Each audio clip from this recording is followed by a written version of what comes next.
તો અહીં આપણે જોઈએ થર્મોડાયનેમિક્સનો ફર્સ્ટ લો, થર્મોડાયનેમિક્સનો પ્રથમ નિયમ. ચાલો બચ્ચો, થર્મોડાયનેમિક્સના પ્રથમ નિયમમાં શું કહેવા માંગે છે? તો Q is equal to delta U plus W. કઈ પ્રક્રિયા છે? સમોષ્મી પ્રક્રિયા છે ને બચ્ચો. સમોષ્મી પ્રક્રિયા હોય તો Q ઇઝ ઇક્વલ ટુ શું થાય? 0. હા સર, Q બરાબર 0 થાય. તો આ સૂત્રમાં કિંમત મૂકો તો 0 is equal to delta U plus W. તો બચ્ચો આને શું લખાય? Delta U is equal to minus W લખાય. ઓકે, ચાલો આ વાત તમારે સમજમાં આવી જોઈએ. ડેલ્ટા યુ એટલે કે આંતરિક ઉર્જામાં થતો ફેરફાર, બરાબર છે, is equal to minus W બરાબર છે. હવે અહીંયા એક વસ્તુ આપણે જોવાની છે.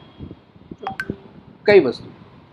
જો W is equal two W છે ને, આ ડબલ્યુ તે પોઝિટિવ હોય એટલે કે ડબલ્યુ ધન હોય. સમજો કે ડબલ્યુ બરાબર 2 જૂલ મૂકી દો, પ્લસ 2 જૂલ, બરાબર. ડબલ્યુ બરાબર પ્લસ 2 જૂલ મૂકો તમે, તો જવાબ શું આવે? નેગેટિવ આવે. તો ડેલ્ટા યુ બરાબર શું થાય? રો. ડેલ્ટા યુ ઋણ, એનો મતલબ શું થાય? આંતરિક ઉર્જામાં થતો ફેરફાર નેગેટિવ આવે. એટલે તરત પેલો ચાર્ટ જુઓ તો એમાં તાપમાન શું થાય? ઘટે. ઓકે સર, આ વસ્તુ કઈ રીતના? તો બ્રેકેટમાં એક એક્ઝામ્પલ લઈને સમજાવું છું. W is equal to plus 2 joule મૂકો તમે, કિંમત અહીંયા મૂકો પ્લસ 2 જૂલની. Delta U is equal to minus શું આવે? 2 જૂલ, બરાબર છે, નેગેટિવ.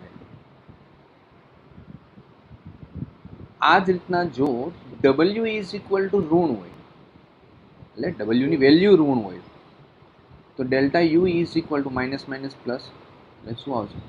ધન આવશે. તો તાપમાનમાં શું થાય? વધારો. W is equal to minus 2 joule મૂકો, તો delta U is equal to minus minus plus, minus minus plus થાય તો પ્લસ 2 જૂલ, મીન્સ કે પોઝિટિવ હોય. એટલે તાપમાનમાં શું થાય? ક્લિયર? તો થોડુંક આપણે થર્મોડાયનેમિક્સનો પ્રથમ નિયમ યુઝ કર્યો અને જે કાંઈ આપણે ડેટા લીધા, ડેટા ઉપરથી આપણે આ વસ્તુ સમજી, બરાબર છે. હવેની જે વાત છે તો આઇસોથર્મલ એટલે ઓકે, એડિયાબેટિક અને બરાબર છે સમતાપી, આ બંને મતલબમાં જે કંઈ પ્રક્રિયા છે આઇસોથર્મલ, એના ગ્રાફ જોવાના છે, ઇન્ડિકેટર ડાયાગ્રામ.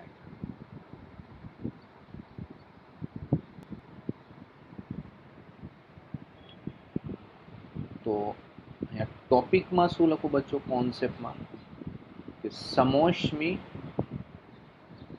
અને સમતાપી પ્રક્રિયા વચ્ચે, સમોષ્મી અને સમતાપી પ્રક્રિયાના ઇન્ડિકેટર ડાયાગ્રામ, ઇન્ડિકેટર ડાયાગ્રામ વચ્ચે સરખામણી, કમ્પેરિઝન. એમ બે વચ્ચે શું ફરક શું છે, એમ કહેવાનો મતલબ. ઓકે, બે વચ્ચે કંઈ ફરક છે કે તેને તે છે, શું છે? તો અહીંયા એક વસ્તુ પહેલા નોટ તરીકે લખી નાખું છું કે સમોષ્મી વક્ર છે ને, એ સમતાપી વક્ર કરતા વધારે સીધો ઢારવાળો હોય છે. કેવો હોય સીધો ઢાર? તો હમણાં તમને કહું, બરાબર છે. શું?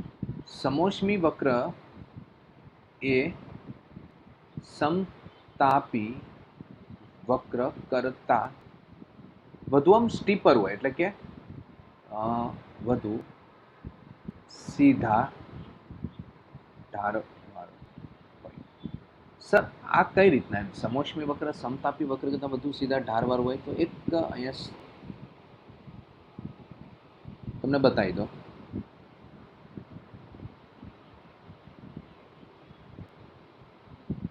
મને કહો આમાં કયો વધુ ઢાર છે, વધુ સીધા ઢારવાળો અને કોનો ઢાર ઓછો છે? તો અહીંયા તમે જોઈ શકો છો આ 1 નંબર છે એનો જુઓ ઢાર આમ સીધો ઢારવાળો છે, સ્લોપ વધારે છે, અને 2 નંબર જુઓ તો એનો સ્લોપ ઓછો છે. એટલે અહીંયા એવું થાય કે આ જે છે ને 1 નંબર છે એ શું છે? સમોષ્મી વક્ર કહેવાય, અને 2 નંબર છે એ શું આવે? સમતાપી વક્ર કહેવાય. આ વસ્તુ મગજમાં યાદ રાખવાનું છે બધાએ. પરફેક્ટ. બરાબર છે. કોનો ઢાર વધારે છે? સમોષ્મી હોય એનો ઢાર કેવો હોય? વધારે હોય. કોની કરતા? સમતાપી કરતા. બરાબર છે. તો અહીંયા લખી જાઓ, ઢાર લખો. શું લખો? સમોષ્મી લખો. ઢાર લખો. શું લખો?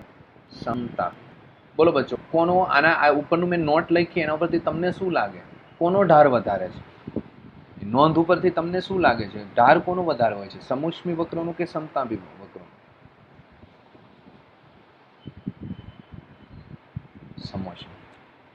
સમોષ્મી. બરાબર. સર આવું કઈ રીતના આવ્યું? ઢાર વધારે એનું શા માટે? તો આગળ આપણે કોન્સેપ્ટ જોયું તો ખબર ને, આગળ ગેમા આવે છે, યાદ છે? સમોષ્મીમાં આપણે ઢાર માટેનું ઇન્ડિકેટર ડાયાગ્રામ મેં તમને અભ્યાસ કરાવ્યો હતો. તો આગળ ગેમા મલ્ટીપ્લાય થાય છે, એનો મતલબ શું છે? એનો ઢાર વધારે છે સમતાપી. ઓકે, ચલો. તો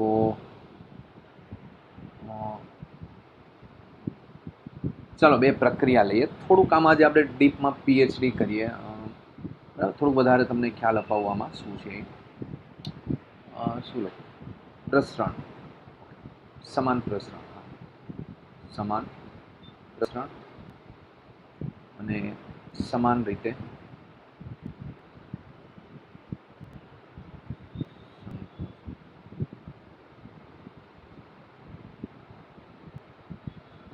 સમાન રીતે સંકોચ.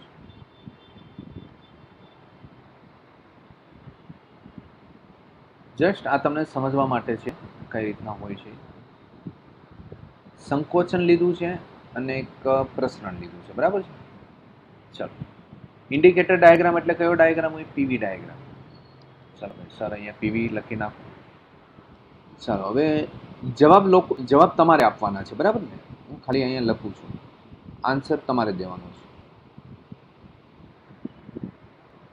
Initial and final.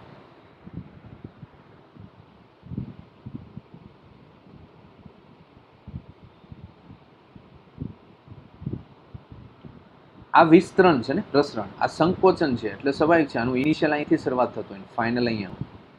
બરાબર, ચાલો સમજીએ. તો કલર આપણે ચેન્જ કરી નાખીએ. એક કામ કરીએ, રેડ કલર લઈ લઈએ.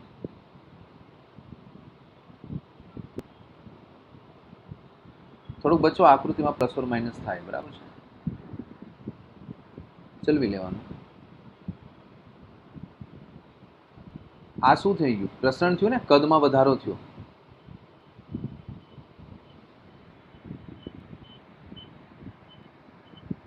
પ્રસરણ એટલે શું થયું? કદમાં વધારો. તો થાય પ્રસરણ. ગ્રીન કલર આમાં યુઝ કરીએ. સંકોચન અહીંથી શરૂઆત કરીએ, ગમે ત્યાંથી કરો. અહીં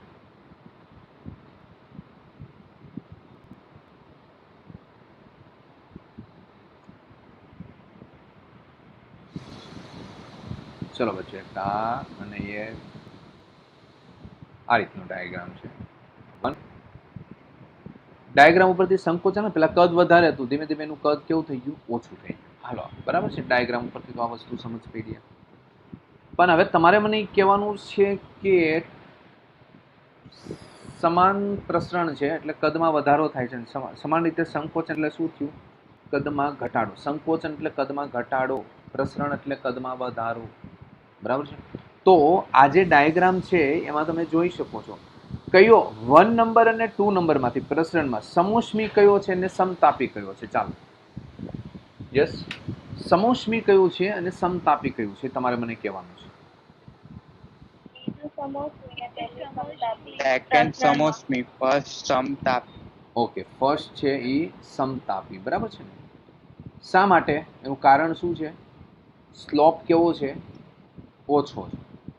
ઓકે, તો આ સમતાપી અને આમાં આવશે આ સમોષ્મી.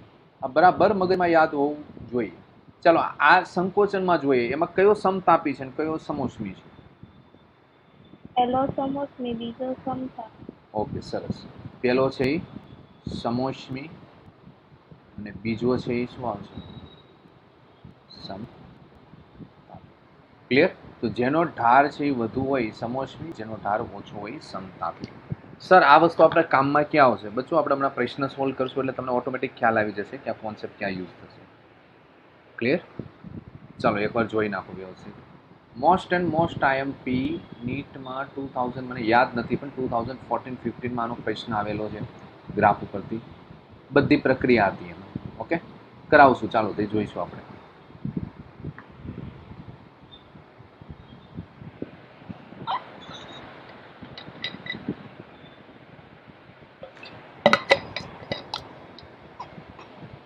કેટલી પ્રક્રિયા મેં કરાવી? 4 થઈ ને? સમદાપી, હા સર. સમકદી, સમતાપી, સમોષ્મી. હવે કેટલી બાકી રહી? 2. કઈ કઈ કઈ? ચક્રીય અને અચક્રીય. બરાબર છે. તો એના પણ પ્રશ્ન પૂછાય છે અને પૂછાય કઈ રીતના પૂછાય તો ચાલો એ આપણે સમજીએ. બંને અહીંયા સાથે જ લઈ લઉં છું. ચક્રીય પ્રક્રિયા અને અચક્રીય પ્રક્રિયા. બરાબર છે.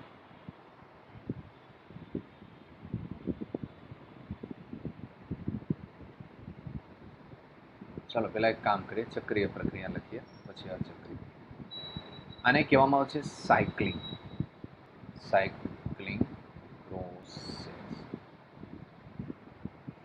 ચક્રીય પ્રક્રિયા કહેવાય કોને? જો કે આપણે આનો પ્રારંભમાં જ અભ્યાસ થોડો થોડો કરતા આવ્યા છે. તો ચક્રીય પ્રક્રિયા એટલે શું? તો જેનું પ્રારંભિક અને અંતિમ અવસ્થા સમાન હોય તેને કઈ કહેવાય? ચક્રીય પ્રક્રિયા. ઓબ્વિયસલી જ્યાંથી તમે શરૂઆત કરો, ધારો કે તમે તમારા ઘરેથી શરૂઆત કરો, ફરી ફરી ફરી ફરી ફરી ફરી ફરી ફરી ફરી ફરી ફરી ફરી ફરીને પાછા ઘરે આવો તો એક ચક્ર પૂર્ણ થયું કહેવાય કે ન કહેવાય? હાજી યા નાજી? યસ. પાછા આવો તો ઘરે જ આવો ને. બરાબર છે. ચાલો તો એક ચક્ર પૂર્ણ થયું કહેવાય. એટલે કે પ્રારંભિક અવસ્થા જ્યાં પહેલા હતા ત્યાં અત્યારે છીએ. ગઈકાલે તમે જ્યાં બેઠા હતા ત્યાં તમે અત્યારે ત્યાં જ બેઠા છો. હું પણ ગઈકાલે જ્યાં સિટિંગ હતું ત્યાં આજે મારું ત્યાં જ સિટિંગ છે. બરાબર છે. ગમે ત્યાં ફરીને આવ્યા છેલ્લે અહીંયા આવ્યા તો ઇનિશિયલ એન્ડ ફાઇનલ પોઝિશન સરખી. મને શું કહેવાય? ચક્રીય પ્રક્રિયા કહેવાય. ક્લિયર? તો ચક્રીય પ્રક્રિયામાં વાત કરીએ તો યુએફ ઇઝ ઇક્વલ ટુ યુઆઈ. બરાબર છે. તો આ એક ડાયાગ્રામ આપણે સમજી લઈએ. આ ઇનિશિયલ હતી પોઝિશન, આ ફાઇનલ હતી. યસ.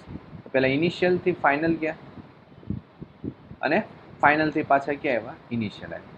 મતલબ આઈ ઇઝ ઇક્વલ ટુ શું કહેવાય? એફ કહેવાય. નહીં, આ ફાઇનલ અહીંયા જ આપણે રાખીએ. આઈ થી મતલબ ઇનિશિયલ થી ઉપર ગયા, ઉપરથી પાછા નીચે આવી ગયા એટલે આઈ ઇઝ ઇક્વલ ટુ એફ થઈ ગયું. બરાબર છે. તો મને કહો આમાં આંતરિક ઉર્જામાં તો ફેરફાર શું આવે? ડેલ્ટા યુ કેટલું આવશે? તો યુએફ માઇનસ યુઆઈ આવે. 0. તો શું આવે? 0. ઓકે, તો આપણે એ પણ ખ્યાલ છે ચક્રીય પ્રક્રિયામાં યાંત્રિક ઉર્જામાં થતો ફેરફાર શૂન્ય હોય. આપણે લખેલું પણ છે આ નોટ તરીકે. ફરીથી હજી એકવાર લખી લઈએ કે ચક્રીય પ્રક્રિયા છે એના માટે શેમાં? આંતરિક ઉર્જામાં થતો ફેરફાર શૂન્ય હોય. તો આંતરિક ઉર્જામાં થતો ફેરફાર શૂન્ય હોય. ચલો આ તે સમજમાં આવી. થોડુંક વધારે જે આમાં પીએચડી કરીએ આપણે તો ડેલ્ટા યુ પ્રપોઝનલ ડેલ્ટા ટી લખાય. યાંત્રિક ઉર્જામાં થતો ફેરફાર તાપમાનમાં થતા ફેરફારના સમપ્રમાણમાં છે. એ તો ખબર છે. તાપમાન વધે તો આંતરિક ઉર્જા વધે. ઓકે, તાપમાન ઘટે તો આંતરિક ઉર્જા ઘટે. તો અહીંયા બચ્ચું ડેલ્ટા યુ બરાબર શું આવે? 0 આવે. ઓકે, તાપમાનમાં ફેરફાર નથી થતો. સોરી ડેલ્ટા યુ તો 0 છે જ એટલે શું આવે? ડેલ્ટા ટી બરાબર 0 આવે. તો આનો મતલબ શું થઈ ગયો? ટી ઇઝ ઇક્વલ ટુ શું થઈ ગયું? અચળ. બરાબર છે. એટલો ડેટા આપણે કાઢવામાંથી ચક્રીય પ્રક્રિયા. ચાલો આમાં આપણે પાછું થર્મોડાયનેમિક્સનો પહેલો નિયમ યુઝ કરીએ. ઓકે, તો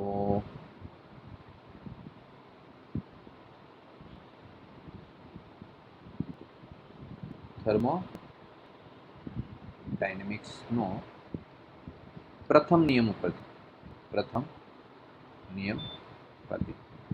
ચાલો ભાઈ સર, થર્મોડાયનેમિક્સનો પ્રથમ નિયમ શું આવે? ઘણા વિદ્યાર્થીને ભૂલાઈ પણ ગયું હોય છે. બરાબર, તો Q is equal to delta U plus W. Okay sir, આવું તો કંઈક યાદ છે. ઓકે, જ્યાં delta U is equal to 0, Q બરાબર શું આવે? ડબલ્યુ. આનો મતલબ શું થાય? આનો મતલબ શું થાય? ક્યુ ઇઝ ઇક્વલ ટુ ડબલ્યુ નો મતલબ શું થાય? જેટલી ઉષ્મા આપો એ બધી ઉષ્મા શેમાં રૂપાંતર થઈ જાય? કાર્યમાં. શેમાં? કાર્ય. બરાબર છે. જેટલી ઉષ્મા આપો બધું કાર્યમાં રૂપાંતર થઈ જાય. પણ આવું મતલબમાં બરાબર છે. 10 જૂલ ઉષ્મા આપી તો બધું કાર્યમાં જ રૂપાંતર થવા મળે. જો કે થોડો ઘણો તો વ્યય થતો હોય. બરાબર છે. એક્ઝેક્ટ તો આ વસ્તુ પોસિબલ નથી. થોડું ઘણું તો ભાઈ શું થતું હોય, યાંત્રિક ઉર્જામાં ફેરફારમાં એમાં યુઝ થતું હોય છે. પણ આપણે એક આઇડલ કન્ડિશન લઈને ચાલતા હોઈએ છીએ. કઈ? એક આદર્શ. સમજ પડી? હવે આપને ખબર છે ફિઝિક્સમાં દ્રઢ પદાર્થ છે જ નહીં, એવું અસ્તિત્વ જ નથી ક્યાંય વિશ્વમાં. છતાં આપણે નથી લઈ લેતા દ્રઢ પદાર્થ. બરાબર છે.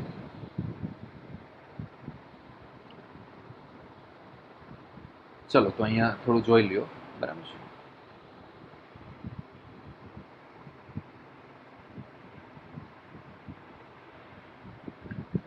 ચલો, ક્લિયર? હવે જોઈએ ચક્રીય પ્રક્રિયા માટે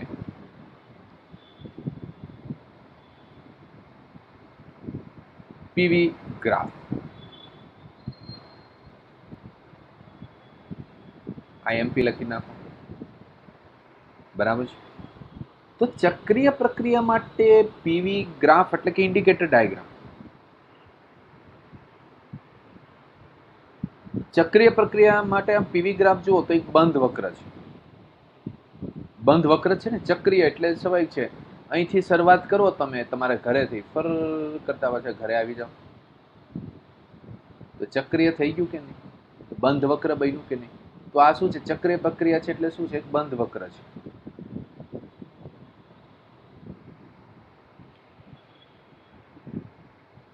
તો બંધ વક્ર દ્વારા ઘેરાતું ક્ષેત્રફળ એ શું આપે? કાર્ય આપે. બોલો, આપે કે ન આપે? ઓકે, તો આના માટે યાદ હોય તો એક આવું સૂત્ર લખાયું હતું, ઇનિશિયલ ટુ ફાઇનલ, પીડીવી. યાદ છે? તો પીવી ગ્રાફ દ્વારા ઘેરાતું ક્ષેત્રફળ, પીવી ગ્રાફ દ્વારા ઘેરાતું ક્ષેત્રફળ શું આપે બચ્ચો? શું આપે? કાર્ય આપે. યસ, આ વસ્તુ આપને ખ્યાલ છે. ચલો, આ વાત તો હજમ થઈ આપને, પણ હવે કાર્ય પોઝિટિવ ક્યારે લેવું, નેગેટિવ ક્યારે લેવું, તો આના વિશે પણ આપણે થોડુંક ડિસ્કશન કરી નાખ્યું હતું. બરાબર છે. તો જો સમઘડી દિશા હોય, મતલબમાં વક્ર છે, વક્ર એટલે ગ્રાફ, વક્ર એ કેવી દિશા હોય? સમઘડી દિશામાં હોય. તો ચાલો, કાર્ય પોઝિટિવ આવશે કે નેગેટિવ? સર, કાર્ય ધન આવે. આ પણ કોન્સેપ્ટ આપણે અગાઉ શીખી ગયા છે. વક્ર એ વિષમ ઘડી દિશામાં હોય,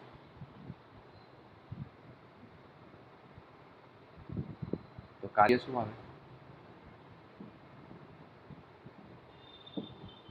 ઘણા જે આમાં કન્ફ્યુઝન હોય. ગઈકાલે એક સ્ટુડન્ટને પ્રશ્ન પૂછ્યો છે, સર સમઘડી દિશા અને વિષમઘડી દિશા કોને કહેવાય? મેં કીધું, બચ્ચો તું એપલની વોચ પહેર છો કે સાદી વોચ પહેરું છું? બરાબર છે.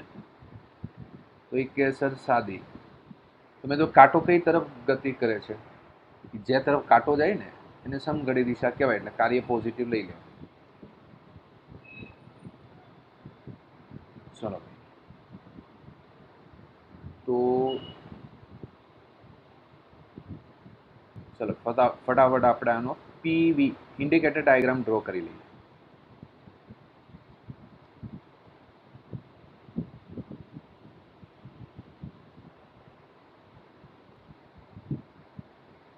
ચલો ભાઈ પીવી. હવે ગમે એવું એક ચક્ર બનાવી દઈએ, બરાબર છે. તો સારું એવું દેખાય એવું ચક્ર બનાવીએ આપણે, બરાબર.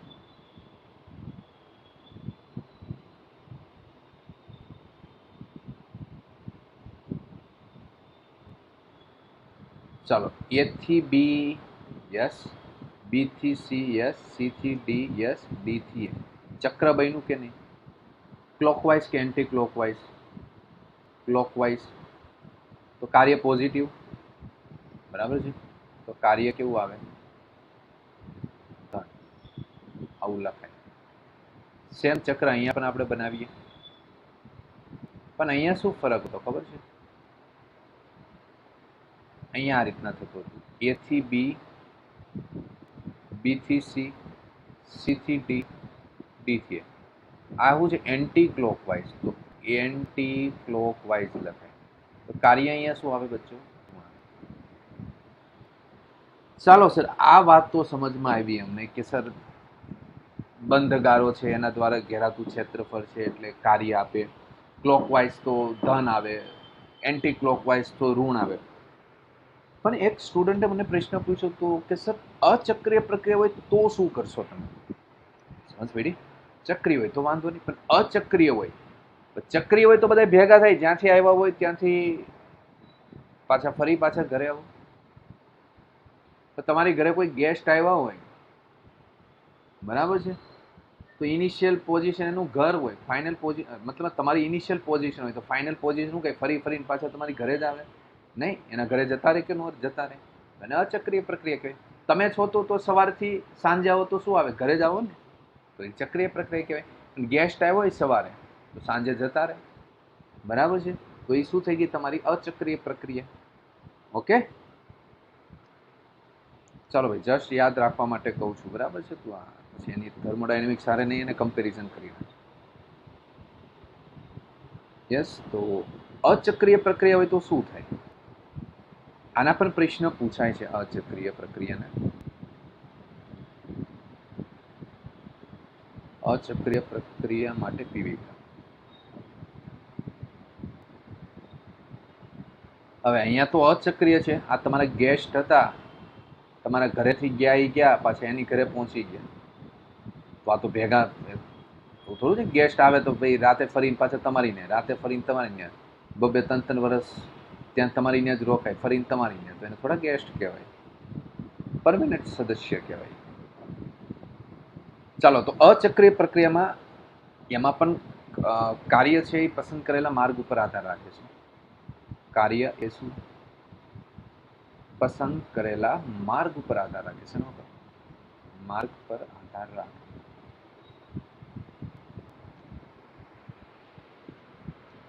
ચાલો,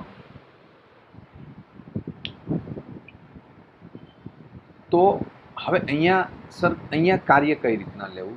પહેલા તો આપણે પીવી ડાયાગ્રામ ડ્રો કરીએ, પછી થોડોક આઈડિયા આવશે તમને અને મને, બરાબર છે. તો પહેલા ડાયાગ્રામ ડ્રો કરી લઈએ. યસ, તમને અને મને બધાને ખબર છે કે આમાં બે છેડા ભેગા થવાના નથી, બરાબર.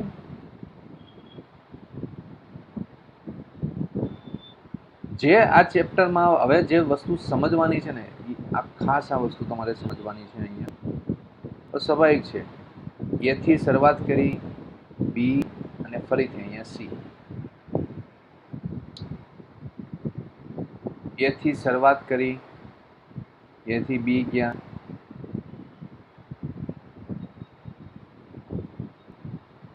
બી થી સી આવ્યા,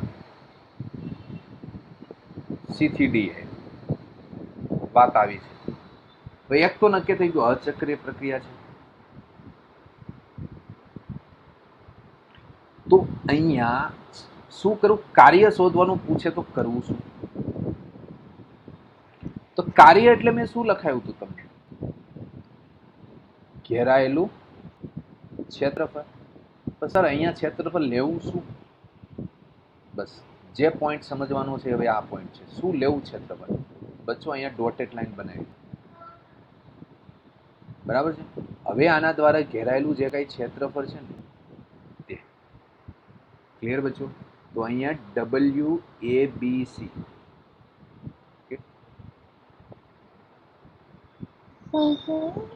ક્લિયર બચ્ચો. ખાસ તો અહીંયા શું લખું? WABC એટલે કે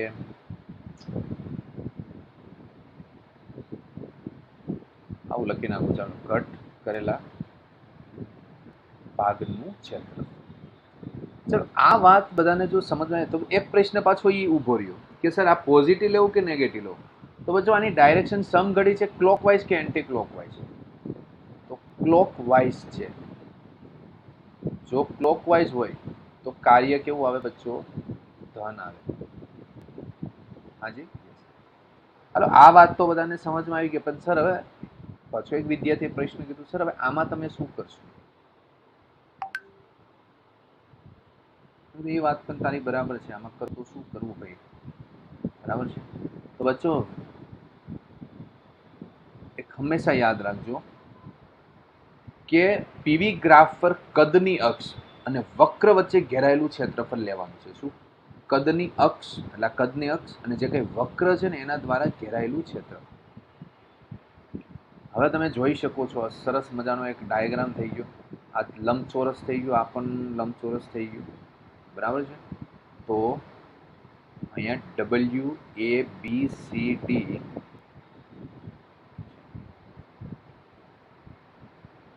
એવું છે ઘેરાયેલું ક્ષેત્ર. તો લાઇનિંગ કરી દો, બરાબર ને? ખબર પડે આપણે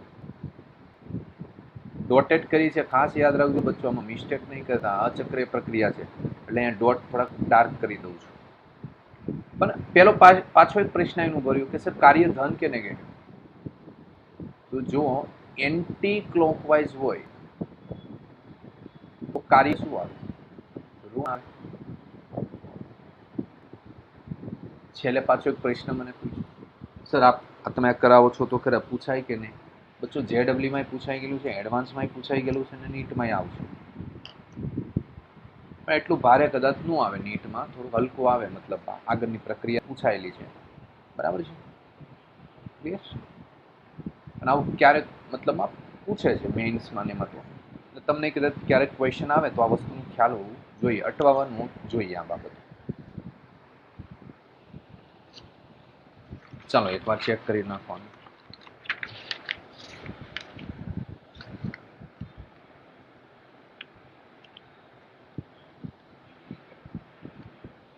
બે વચ્ચે શું ફરક છે એ તો બધાને ખબર પડ્યો ને. આમાં ચક્ર પૂર્ણ હોય, આમાં પૂર્ણ ન હોય, એટલે આવું કરવું પડે.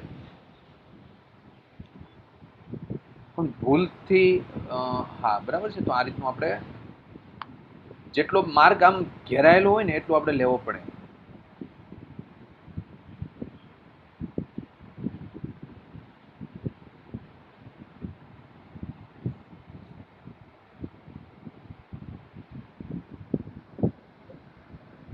ચલો ક્લિયર?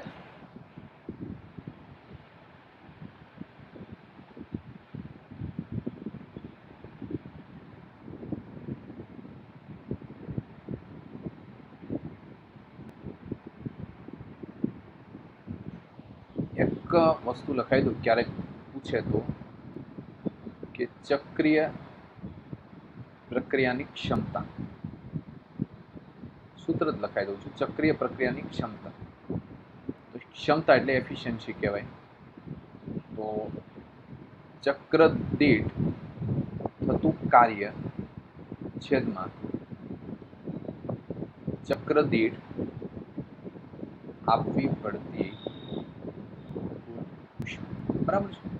આ એની ક્ષમતાનું સૂત્ર છે. ચક્ર દીઠ થતું કાર્ય, ચક્ર દીઠ આપવી પડતી.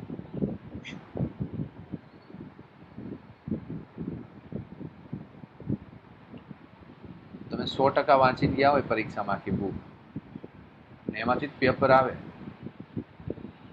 બરાબર છે. માર્ક્સ આવે 70 માર્ક્સ આવે 70 100 માર્ક્સ. એનો મતલબ શું થયો? 70/100. તમારી ક્ષમતા કેટલી હતી? 70%. એક્ઝામ એટલે શું છે? નીટની એક્ઝામ લેવાય, 720 કોકને 600 આવે તો કોકને 720 720 આવે તો એનો મતલબ શું થયો? તમારી ક્ષમતા વધુ છે. કોકને 720 720 આવે તો એનો મતલબ એ કે એની ક્ષમતા 100% છે. કોકને 500 આવે તો ડિવાઈડ કરી લો, એની ક્ષમતા એટલી છે. કોકને 200 આવે તો એની ક્ષમતા એટલી છે. બચ્ચો આમાં તો એવું ન થાય, પણ અમે જે સ્ટડી કરતા હતી JEE મેનની જગ્યાએ AI-EEE આવી ને મેં AI-EEE આપી હતી. ત્યારે ઇંગ્લિશ અને હિન્દીમાં જ આવતી, ગુજરાતી ઓપ્શન નહોતો. ગુજરાતી તો હમણાં ઓપ્શન આવ્યા બધા, ઇંગ્લિશ અને હિન્દી. હવે અમે બધા ગુજરાતી મીડિયમ, મતલબ સ્ટડી તો એમાં જ હોય, સ્કૂલ નહોતી એટલી બધી ઇંગ્લિશ મીડિયમ. તો ત્યારે બચ્ચો રિઝલ્ટ આવે ને તો તમારે આમ જોવા જેવી હોય. પ્લસ તો ઠીક છે, બધાને નેગેટિવમાં માર્ક્સ હોય, -10, -20. એક મારો ફ્રેન્ડ હતો એને તો -70 માર્ક્સ હતા. કેટલા? -70. એમાં પ્લસમાં તો અમુકને જ હોય, બરાબર છે, જે કાંઈ શું કહેવાય 2-3 જણા હોય તે જ, બાકી બધા તો માઇનસમાં. પ્લસ તો ઠીક છે, સ્કોર માઇનસમાં થતો હોય ને ત્યારે પેપર પણ થોડાક ટફ હતા, બરાબર છે. ચાલો ક્લિયર. તો હવે આપણે જોઈએ આમાં તો એક છેલ્લો 2 ડેફિનેશન મારે તમને કહેવાની છે, એટલે અહીંયા આ કોન્સેપ્ટ આખો પતી ગયો, બરાબર છે. પ્રતિવર્તી અને અપ્રતિવર્તી પ્રક્રિયા.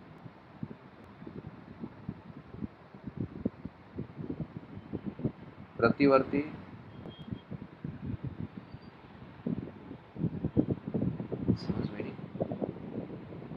પ્રતિવર્તી, અતિવર્તા નહીં, બરાબર છે. પ્રતિવર્તી, અપ્રતિવર્તી. ચલો બરાબર. તો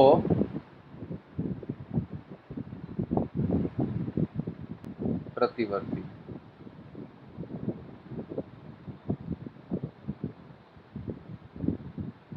ચાલો પ્રતિવર્તી પ્રક્રિયા.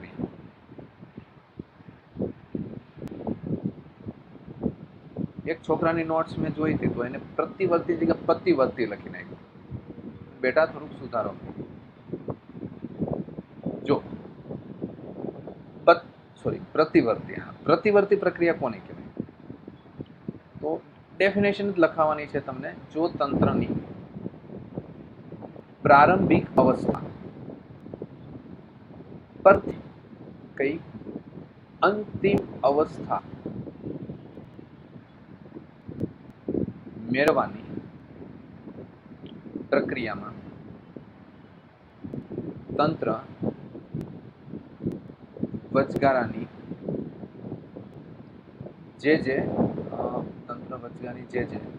સંતુલિત અવસ્થાઓમાંથી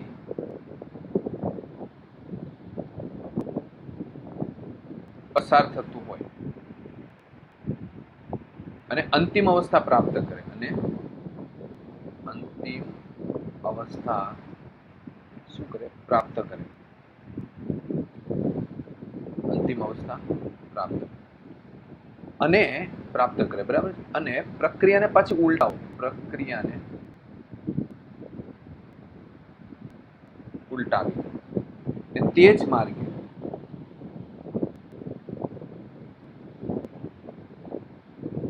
અને તે જ સંતુલિત અવસ્થાઓમાંથી પસાર થઈને મૂળ અવસ્થામાં પાછા લાવી શકે,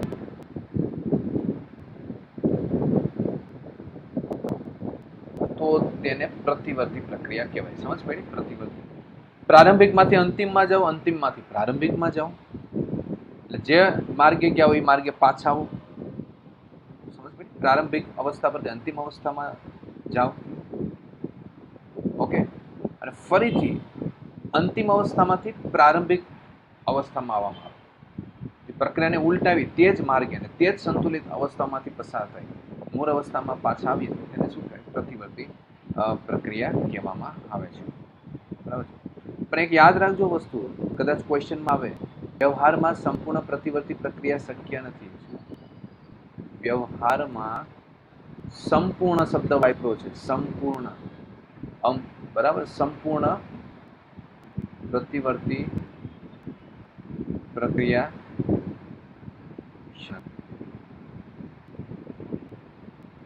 पेनने हालવાનું બંધ કરી દીધું લાગે છે ક્લિયર तो सर अप्रतिवर्ती प्रक्रिया कोने कहेवाय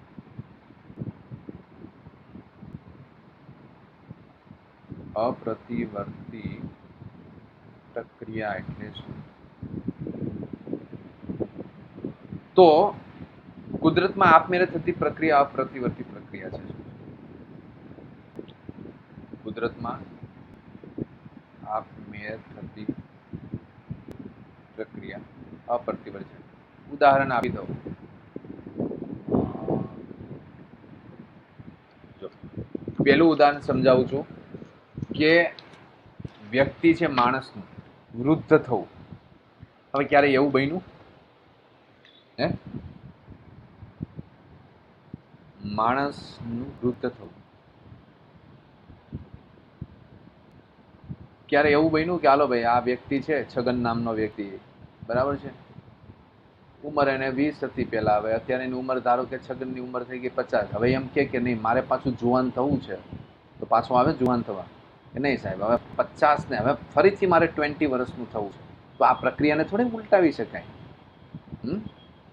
ભાઈ એકવાર ટાઈમ ગયો એ ગયો અમે હવે હવે સમય બરાબર હવે એમ કે છે મારે 20 વર્ષનું થવું છે તો ભાઈ છગનને કે હવે 20 વર્ષનું નહીં પણ હવે તું ટિકિટ કપાઈ લે ડાયરેક્ટ બરાબર છે એટલે પછી બીજી વખત ચાન્સ મળે તો આવજે પાછું સમજ ભાઈ સ્વાભાવિક જ છે ને એ હવે કંઈ થોડું કંઈ તો આ થાય પોસિબલ થાય હે 50 યરમાંથી હવે ક્યાં સર મારે 20 વર્ષનું કરવું છે મારે હવે કોલેજ કરવી છે તો હવે મારી ઉંમર ઘટાડી દો ઇટ્સ નોટ પોસિબલ બરાબર છે બીજું લોખંડનું કટાવ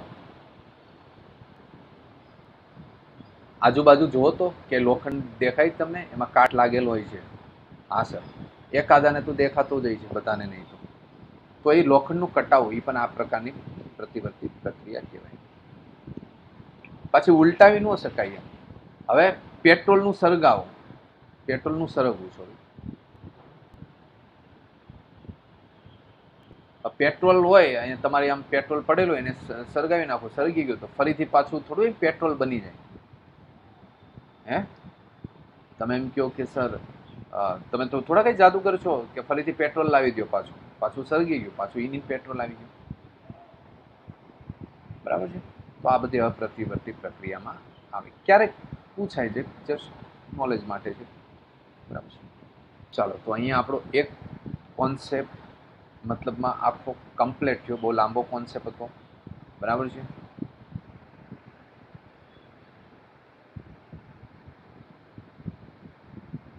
ચાલો જોઈ નાખો પેલા અહીંયા સુધી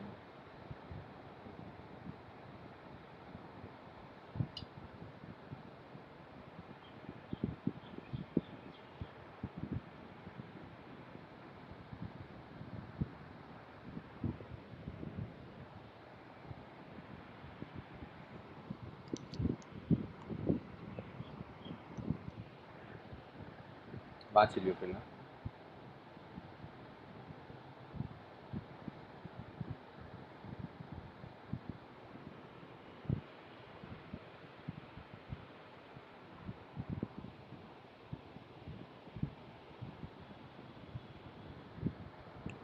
ચાલો બરાબર છે તો ફટાફટ એકવાર બધી વસ્તુ એકવાર જોતા જાઓ એકવાર રિવાઇઝ કરી નાખો બરાબર છે પછી આપણે સ્ટાર્ટ કરીએ MCQs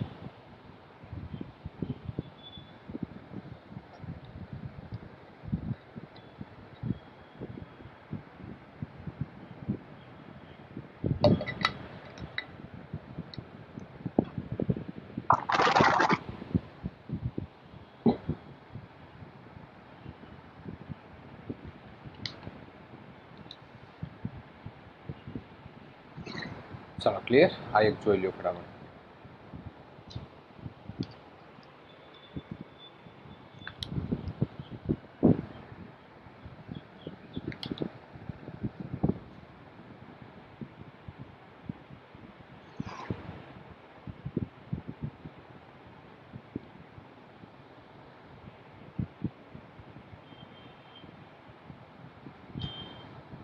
ચાલો અહીંયા લગીનું ક્લિયર. આ એક વસ્તુ જોઈ લ્યો.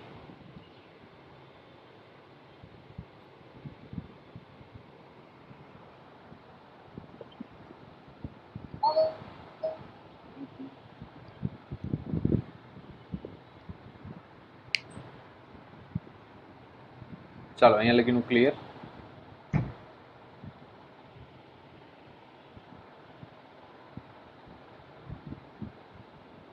ચાલો એક આ જોઈ લ્યો.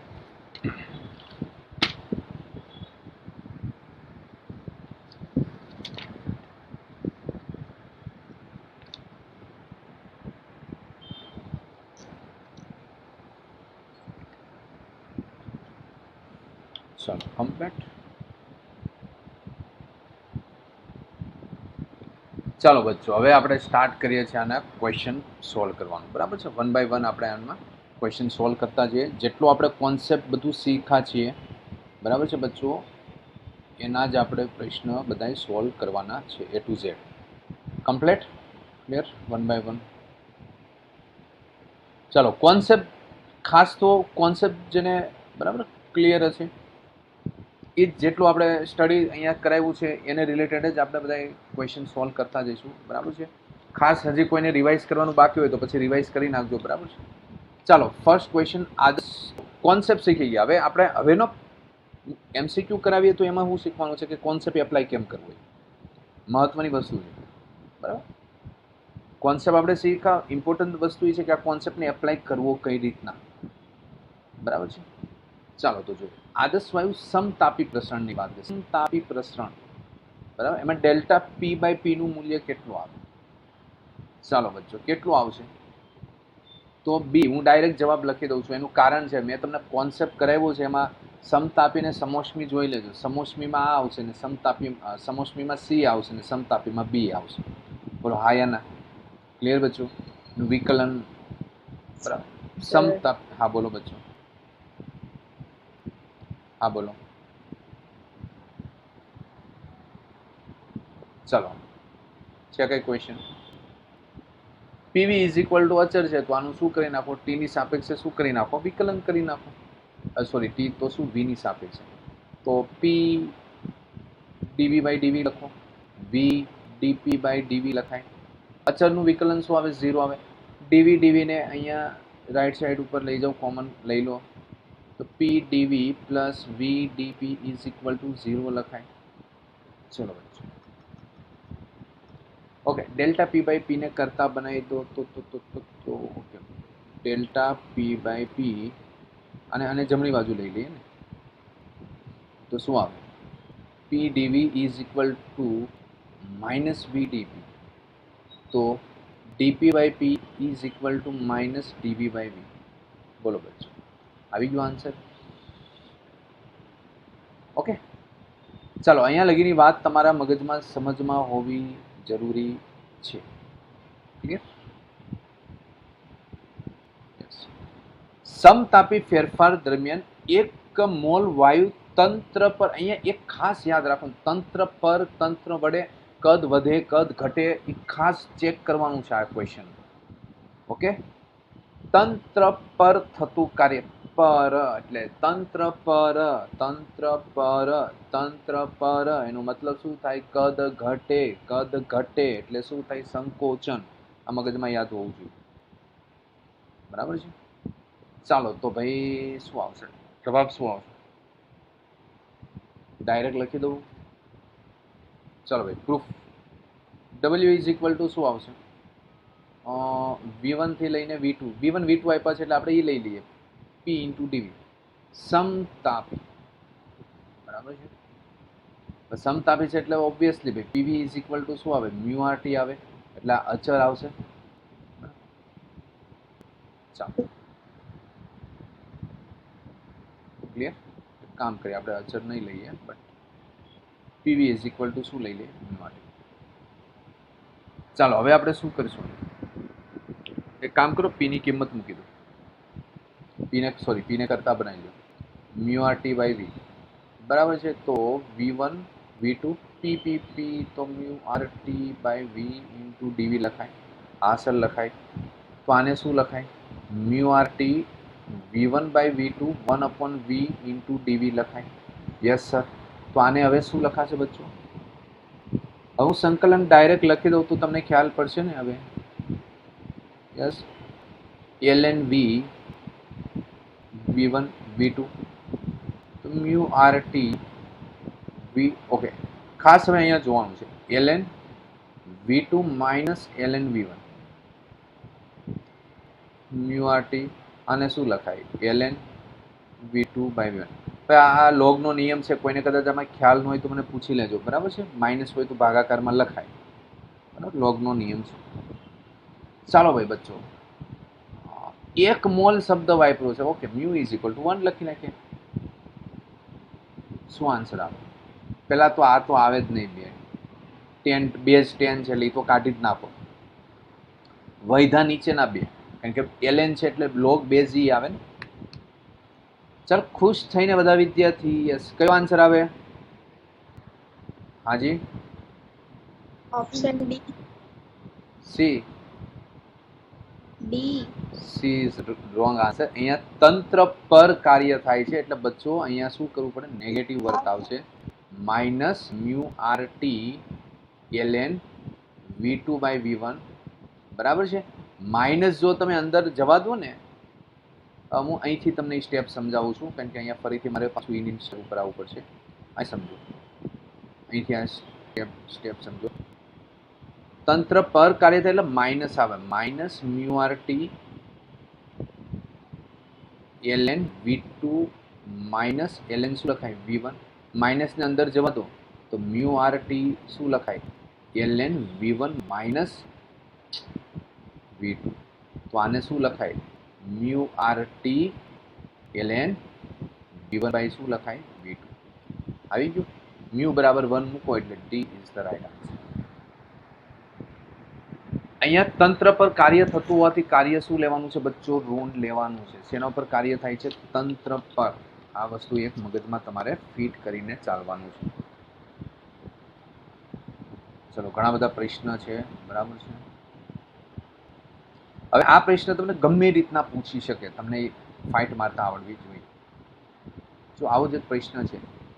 એક વાતાવરણ દબાણે 0 ડિગ્રી સેલ્સિયસ તાપમાને 1 મોલ ઓક્સિજન વાયુ 22.4 લીટર કદ ધરાવે છે. જો તેનું કદ 11.2 લીટર જેટલું ઘટાડવામાં આવે, કદ ઘટાડવામાં આવે બચ્ચો, ઘટાડવું એટલે શું થઈ ગયું? સંકોચન. સંકોચન એટલે બચ્ચો શું થઈ ગયું? કાર્ય કેવું આવશે? ઋણ. એટલે ઘણા વિદ્યાર્થીએ ઓપ્શન ઉપરથી આ બેને તો કાઢી જ નાખ્યું. ઋણ આવશે ભાઈ, ઋણ જવાબ આવશે એટલે આ સી ને ડી માંથી કંઈક આવશે. 50-50 લાઈફલાઈન થઈ ગઈ ને બચ્ચો. ઓપ્શન ઉપરથી ફાઇટ મારતા શીખવાનું. જે લોકો એ ને બી ટીક કરીને આવે એ તો ભાઈ મહાન વ્યક્તિ કહેવાય. એને બી તો આવે જ નહીં. પહેલા તો એ તો ખબર પડી ગઈ સી અને ડી માંથી આવે. એકો દુઃખી કરી નાખો, બરાબર? સી અને ડી માંથી જો લક સારા હોય તો કંઈક સાચું પડી જાય. સમજ પડી? ઓકે, ચાલો. તો આ રીતના ઓપ્શન ઉપર ફાઇટ મારવાની હોય છે, બરાબર છે? ઓપ્શન ઉપરથી પણ આન્સર આવે. ચલો, ઓકે, ચલો અહીંયા લગી કમ્પ્લીટ. હવે અહીંયા તાપમાન અચર નથી આપ્યું, પણ મારા ખ્યાલથી કંઈક તો આપવું જોઈએ ને. તો તાપમાન અચર હશે, બરાબર? 0 ડિગ્રી અચર તાપમાન એવું લખવું હોવું જોઈએ, બરાબર? તો જ ખબર પડે કયું મારે સૂત્ર વાપરવું.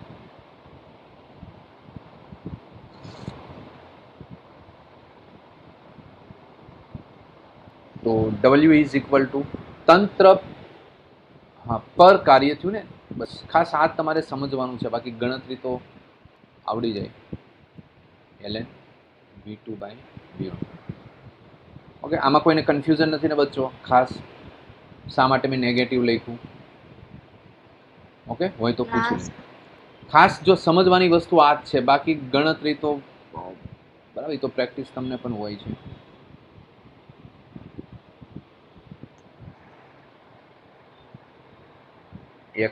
એક મોલ આપ્યું છે. ઓકે, 1 લઈ લીધું. આર બરાબર બચ્ચો કેટલું લઈ લો? તો 8.14 લઈ લો. ટી 0 ડિગ્રી છે તો એને કેલ્વિનમાં કન્વર્ટ કરી નાખો. 273 ln.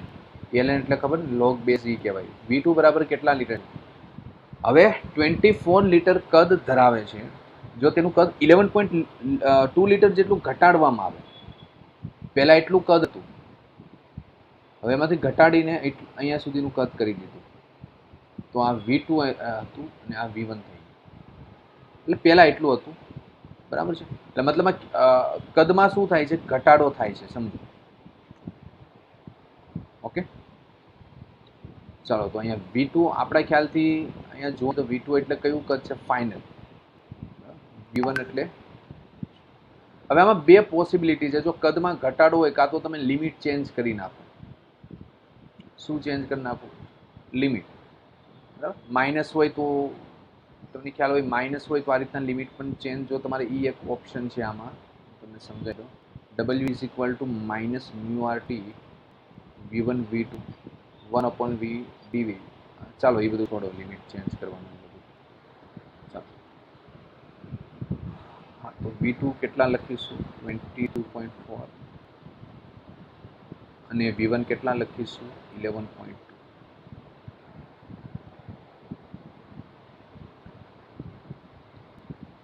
-1. ચલો હવે કામ કરો, આની ગણતરી તમે કરી નાખજો. બરાબર, અહીંયા 2 લખી દઉં છું. 8.14273 log બેઝ E 2. મારા ખ્યાલથી આ કેટલું આવે? બેઝ E હોય તો આ યાદ રાખી લેવાનું, 0.3010 આવે. 0.3010. બસ, હવે આનું મલ્ટિપ્લિકેશન તમે કરી નાખો. મારા ખ્યાલથી સી સર શું થયું? V2 11.2 નહીં આવે? 11.2 નહીં આવે ને બચ્ચું? બરાબર, તો આન્સર નહીં આવે. હા બોલો, હા બોલો બચ્ચું. સર સંકોચન થાય એટલે કદ ઘટે તો V2 11.2 આવવું જોઈએ ને?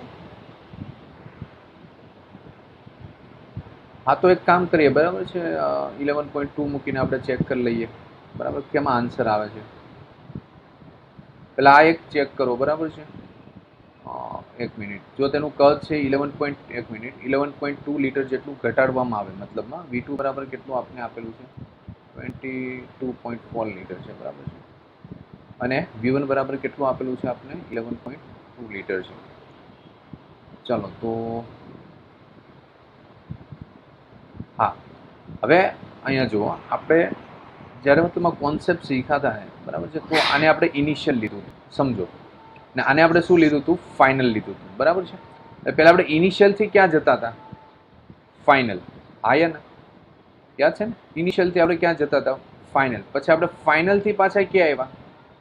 ઇનિશિયલથી.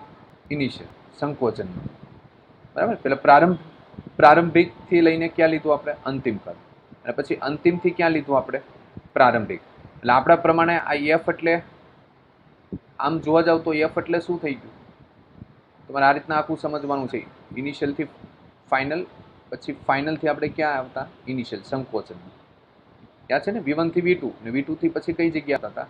V1. ને એના માટે આપણે આ સૂત્ર તારવેલું હતું, આ કન્ડિશનમાં, આ કોન્સેપ્ટ આધારિત. એમ જ હતું ને કોન્સેપ્ટ આપણે જે શીખ્યા. એટલે ઇનિશિયલથી ફાઇનલ ગયા હતા, તો એ કાર્યનું સૂત્ર આપણે લીધું હતું. આપણે તો એ જ ખબર છે, ઇનિશિયલ ટુ ફાઇનલ. યસ યા નો? બરાબર.